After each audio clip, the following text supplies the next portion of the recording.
Hello दोस्तों, आज हम अपने नेक्स्ट वीडियो में रासायनिक अपक्रिया एवं समीकरण में पढ़ने वाले हैं कि ऑक्सीकरण उपचयन अपक्रिया के प्रभाव। यानी आपको पता है केवल बुक में ही ऑक्सीकरण अपचयन नहीं होता है, ठीक है।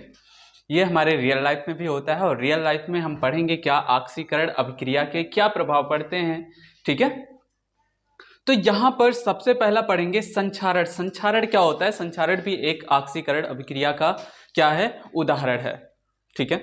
संक्षारण भी क्या है? एक ऑक्सीकरण अभिक्रिया का उदाहरण है। संक्षारण में आपको पता होगा संक्षारण में क्या होता है, जब कोई धातु आर्द्रता, वायु, पानी, अम्ल आदि के संपर्क में आता है तब धातु संक्षारित होने लगता है, ठीक है। क्या होता है कि जब कोई भी धातु, कोई भी मेटल किसके संपर्क में आता है? आर्द्रता यानी नमी के संपर्क में आता है, वायु के संपर्क में आता है, पानी के संपर्क में आता है, अम्ल के संपर्क में आता है, तो वो संक्षारित होने लगता है। संक्षारित का मतलब वो घटने लगता है, कम होने लगता है, उस पर जंग लगने लगता है। ध्यान रखिएगा, संक्षारण का मतलब एक प्रकार से हम कह सकते हैं जंग लगना, ठीक है। जैसे कैसे लोहे पर जंग लगना एक एग्जाम्पल है। लोहे पर जंग लगना, लोहे को जब हम बाहर रख देते हैं नमी में, वायु में, या उस पर अम्ल पड़ जाता है या कोई भी चीज, तो वो क्या होने लगता है? संक्षारित होने लगता है। आपको पता ही है लोहा क्या है? एक प्रकार का धातु है, ठीक है। तो वो क्या होने लगता है? संक्षारित होने लगता है, ठीक है। जैसे चांदी पर काली परत, ये भी क्या है? संक्षारण का एक उदाहरण है। आप देखे होंगे चांदी जो होता है, चांदी पर काली परत चढ़ जाती है, ठीक है। काली परत चढ़ने का मतलब वो क्या हो रहा है? संक्षारित हो रहा है, ठीक है। जैसे लोहे में जंग लगता है, वैसे चांदी में भी एक प्रकार का जंग लगता है।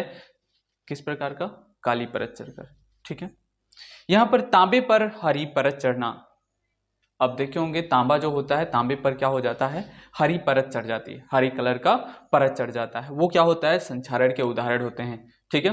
तो संक्षारण में आप क्या बता सकते हैं? संक्षारण क्या होता है? जब कोई धातु आर्द्रता, वायु, नमी, पानी, ठीक है, या अम्ल के संपर्क में आता है तो क्या होने लगता है? संक्षारित होने लगता है, ठीक है।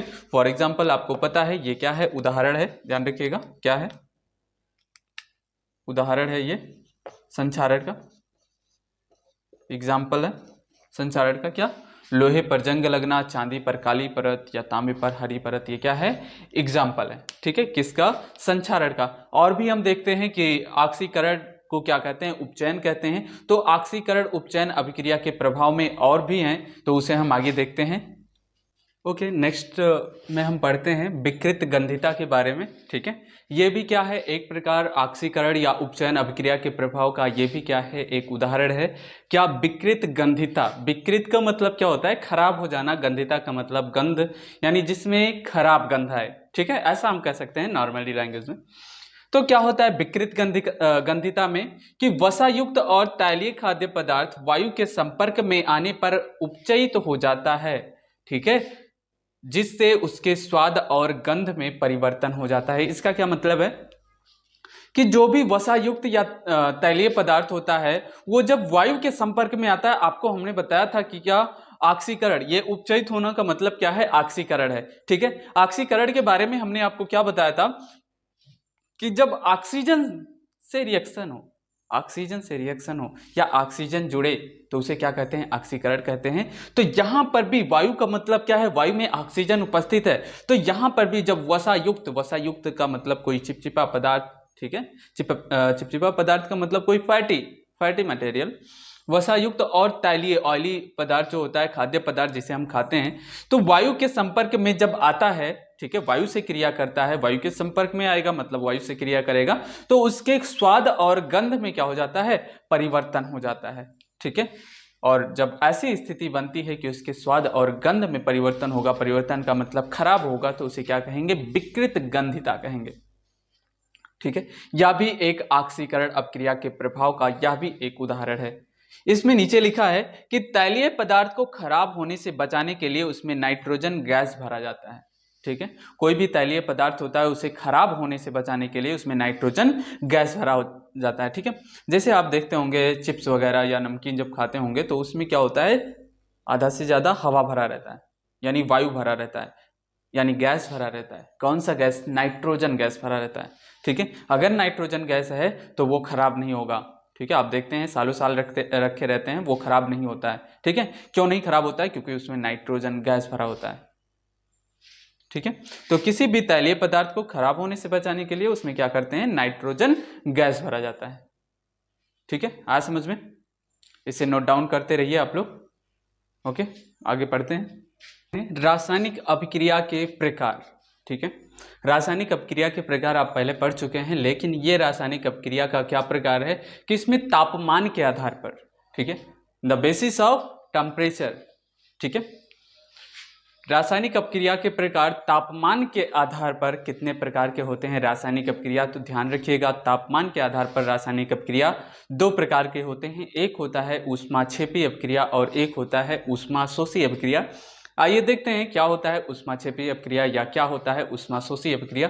तो इसमें ऊष्माक्षेपी अपक्रिया में याद रखिएगा कि जिन अपक्रिया में उत्पाद के साथ साथ ऊष्मा का भी उत्सर्जन हो उसे ऊष्माक्षेपी कहते हैं। ठीक है, मतलब कोई भी अपक्रिया हो रही है उसमें उत्पाद बन रहा है, कोई भी प्रोडक्ट बन रहा है, फॉर्म हो रहा है, और उस प्रोडक्ट के साथ साथ किसका निर्माण हो, क्या बने, ऊष्मा का भी उत्सर्जन हो। किसका उत्सर्जन, ऊष्मा का उत्सर्जन है। फॉर एग्जांपल यहां पर देखें तो प्राकृतिक गैस है, यहां पर अगर देखें तो प्राकृतिक गैस है। प्राकृतिक गैस जो होता है वो किसका उदाहरण है, ऊष्माक्षेपी अपक्रिया का।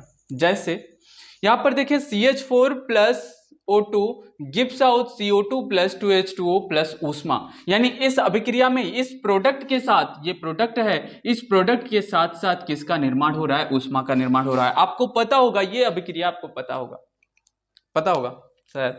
ये अभिक्रिया कब होता है, आप देखे होंगे जो गोबर गैस होता है, ठीक है, गोबर गैस में किसका, मेथेन का कंबशन होता है, मेथेन गैस उसमें बनती है, और मेथेन का जब कंबशन होता है, मेथेन का जब दहन, यहां पर क्या कहलाएगा, मेथेन का दहन कहलाएगा।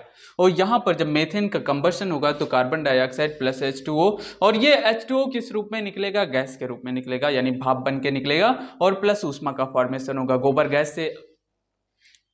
गोबर गैस से लोग क्या होते हैं, खाना भी बनाते हैं। ठीक है, तो खाना कैसे बनाते हैं, उसमें ऊष्मा का फॉर्मेशन होता है कुछ। ठीक है, तो यहां पर ये चीज ध्यान रखिएगा, ये गोबर गैस में आप जब गोबर गैस पढ़ेंगे, आगे स्टडी करेंगे, तो गोबर गैस में आपको बताया जाएगा किस प्रकार से मेथेन का ऑक्सीजन के साथ किस प्रकार से कंबशन होता है। ठीक है, जैसे क्या होता है गोबर गैस में, जो गोबर गैस में गोबर डाला जाता है, उस गोबर में क्या होता है, एक मेथेनोजन बैक्टीरिया पाई जाती है, मेथेनोजन बैक्टीरिया गोबर में पाया जाता है। ठीक है, मेथेनोजन बैक्टीरिया के रूप में कौन सी बैक्टीरिया आती है मेथेनोजन बैक्टीरिया में, तो ध्यान रखिएगा, फाइब्रोबैक्टर सक्सिनोजिनस एंड रूमिनोकस फ्लेविफेसियंस, ये कुछ मेथेनोजन बैक्टीरिया का नाम है। मेथेनोजन बैक्टीरिया का मतलब कि जो रेस्पिरेशन कर रहा होता है, श्वसन कर रहा होता है, और वो श्वसन किस प्रकार से कर रहा होता है, अवायवीय। अवायवीय का मतलब बिना वायु की उपस्थिति में, in the absence of air. ठीक है, या अब्सेंस ऑफ ऑक्सीजन। तो वहां पर जब वो रेस्पिरेशन करेगा, वो मेथेनोजन बैक्टीरिया वहां पर रेस्पिरेशन करेगा, कहां पर, जिस गड्ढे में गोबर वगैरह डाला जाता है, तो वहां पर रेस्पिरेशन के फलस्वरूप वहां पर कुछ मेथेन गैस बनती है। ठीक है, वो मेथेन गैस को फिर से उस गोबर गैस से एक ट्यूब निकलती है, एक नलिका निकलती है, उसे लाकर किसी चूल्हे से जोड़ दिया जाता है। तो वहां से ये मेथेन गैस निकल रही होती है, और ऊपर यहाँ पर बाहर ऑक्सीजन मिलता है उसे। तो ऑक्सीजन की उपस्थिति में यह क्या होता है, मेथेन गैस जलने लगता है, और जब जलने लगता है तो कार्बन डाइऑक्साइड प्लस भाप के रूप में कुछ निकलता है, प्लस ऊष्मा रिलीज होती है, और उसी ऊष्मा से हम क्या करते हैं, खाना बनाते हैं या अपना जो भी प्रयोग करते हैं। ठीक है, आगे पढ़ते हैं ऊष्माशोषी अभिक्रिया। ठीक है, ऊष्माशोषी, जिन अभिक्रिया में अभिकारकों को तोड़ने के लिए ऊष्मा, प्रकाश, विद्युत ऊर्जा की आवश्यकता होती है, उसे क्या कहते हैं, ऊष्माशोषी अभिक्रिया कहते हैं। ठीक है, मतलब कोई अभिकारक है, कोई भी अभिकारक है, उसे तोड़ने के लिए जो उसमें ऊष्मा दी जाती है, उसमें ऊर्जा दी जाती है, वो क्या होता है, ऊष्माशोषी अभिक्रिया। जहां से नाम से ही स्पष्ट हो जा रहा है, ऊष्माशोषी मतलब ऊष्मा का अवशोषण होता है। ऊष्माक्षेपी में क्या होता है, ऊष्मा का उत्सर्जन होता है, और ऊष्माशोषी में क्या होता है, ऊष्मा का अवशोषण होता है, ऊष्मा का अवशोषण होता है। तो यहाँ पर किस प्रकार से, जैसे फॉर एग्जांपल एक एग्जांपल दिया गया है कैल्शियम कार्बोनेट का, CaCO3 का एग्जांपल दिया गया है। यहाँ पर इस कैल्शियम कार्बोनेट को तोड़ने के लिए क्या दिया जा रहा है, ऊष्मा दी जा रही है। ऊष्मा देंगे तो ये कैल्शियम कार्बोनेट टूट जाएगा, किसमें, calcium oxide plus carbon dioxide में। ये आप एग्जांपल पढ़े होंगे, किस प्रकार की अपक्रिया है, आप अपक्रिया के प्रकार में पढ़े होंगे, किस प्रकार की अपक्रिया है, जरूर बताइएगा। ठीक है, आज समझ में। ऊष्माक्षेपी में क्या होता है कि अभिक्रिया के साथ साथ ऊष्मा का यानी उत्पाद के बनने के साथ साथ ऊष्मा का उत्सर्जन होता है। और ऊष्माक्षेपी में क्या होता, ऊष्माशोषी में क्या होता है कि यहाँ पर ऊष्मा का अवशोषण होता है, यहाँ पर ऊष्मा का उत्सर्जन, यहाँ पर ऊष्मा का अवशोषण। नाम से ध्यान दीजिएगा कि जिन अभिक्रिया में अभिकारकों को तोड़ने के लिए ऊष्मा, प्रकाश, विद्युत ऊर्जा की आवश्यकता होती है उसे क्या कहते हैं, ऊष्माशोषी। या आप ऐसा भी कह सकते हैं कि जिस अपक्रिया में अपक्रिया के फलस्वरूप या अपक्रिया के साथ साथ किसका ऊष्मा का अवशोषण होता हो, किसका ऊष्मा का अवशोषण होता हो, क्या कहलाएगा, ऊष्माशोषी। जिस अभिक्रिया में ऊष्मा का उत्सर्जन होता है वो ऊष्माक्षेपी। ठीक है, किसी भी प्रकार से आप याद रख सकते हैं। ओके, नोट डाउन कर लीजिए। फिर ये चैप्टर आपका यहीं पर समाप्त होता है। मिलते हैं नेक्स्ट चैप्टर में, तब तक के लिए धन्यवाद। Thanks for watching.